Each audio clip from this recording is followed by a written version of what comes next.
ओम नमो भगवते वासुदेवाय। हरे कृष्णा साथियों, पिछले वीडियो में हमने श्रीमद् भागवत की कथा का पहला अध्याय किया था।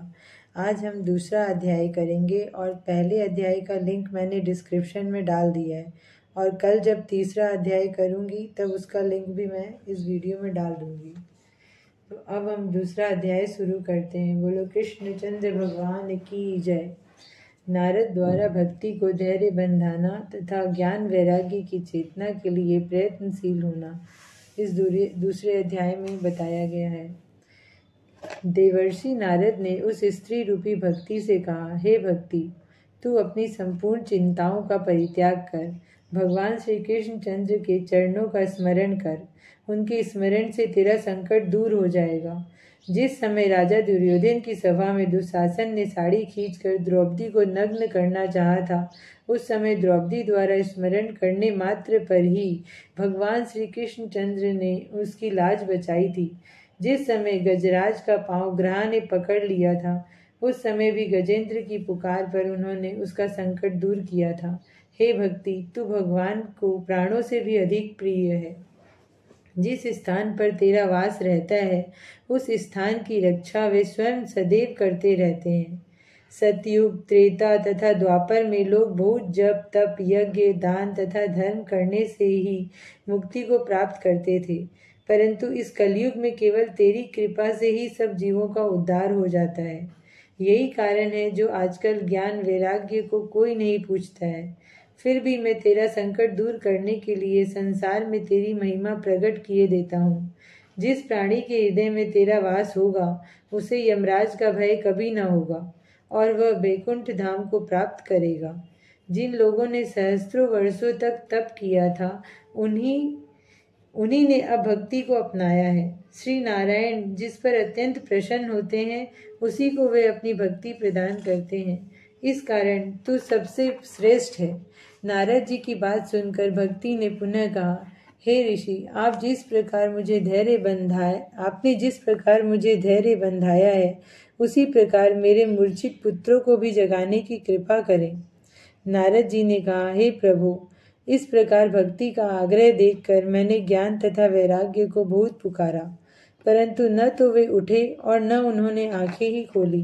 यह देखकर मैंने वेद मंत्र तथा गीता का पाठ आरंभ किया। उसे सुनकर उनकी आंखें खुल गई, परंतु जैसे ही वे उठने को हुए, निर्बलता के कारण फिर अचेत होकर गिर पड़े।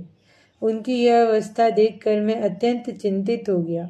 उसी समय यह आकाशवाणी हुई, हे नारद, ये बिना सत्संग के नहीं जगेंगे, अतः तुम इन्हें सत्संग द्वारा उठाने के लिए किसी साधु पुरुष की खोज करो। हे नाथ, उस आकाशवाणी को सुनकर मैं किसी महात्मा को ढूंढता हुआ यहाँ तक आ पहुँचा हूँ, परंतु अभी तक मुझे कोई वैसा साधु पुरुष नहीं मिला। उसी व्यथा के कारण मैं यहाँ चिंतित होकर बैठा हुआ था।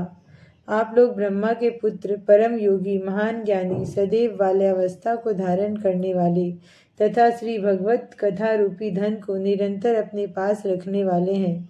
आपकी तपस्या एवं महिमा का वर्णन नहीं किया जा सकता।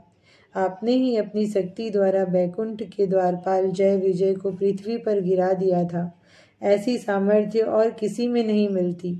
अतः जिस प्रकार आपने मुझे अपने दर्शन प्रदान किए, उसी प्रकार भक्ति तथा ज्ञान वैराग्य के संकट को भी दूर करें, जिससे चारों वर्णों के लोग आपके यश का गान करेंगे तथा कलयुग वासियों का हृदय भी पवित्र एवं शुद्ध हो जाएगा। यह सुनकर श्री सनत कुमार जी ने कहा, हे नारद, भगवान श्याम सुंदर के जितने भी दास हैं, तुम उन सब में सबसे अधिक श्रेष्ठ हो। तुम्हें भक्ति का दुख दूर करने के लिए उपाय करना उचित ही है। पहले भी ऋषि मुनियों ने सांसारिक प्राणियों को बैकुंठ लोक तक पहुंचाने के लिए ज्ञान तथा धर्म के अनेक मार्ग बनाए हैं, परंतु वर्तमान काल में उन कठिन मार्गों पर चलना असंभव सा है, क्योंकि उनमें पूर्ण रूप से परिचित कराने वाले गुरु का भी अभाव है। परंतु उसको प्राप्त करने के लिए श्रीमद् भागवत सबसे उत्तम साधन है। जो व्यक्ति श्रीमद् भागवत की कथा का सच्चे मन से श्रवण करता है, उसे वह राह सहज ही प्राप्त हो जाती है।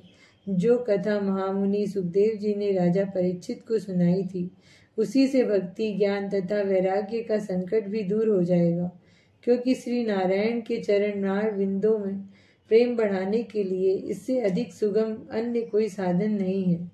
श्री सन्नत कुमार जी की बात सुनकर नारद जी बोले, हे प्रभु, मैंने वेदों तथा गीता के पाठ द्वारा ज्ञान एवं वैराग्य को जगाने का प्रयत्न किया था, परंतु जब उससे भी उनकी मूर्छा नहीं हटी, तब वे श्रीमद् भागवत की कथा सुनकर ही किसी प्रकार चेतना प्राप्त कर लेंगे।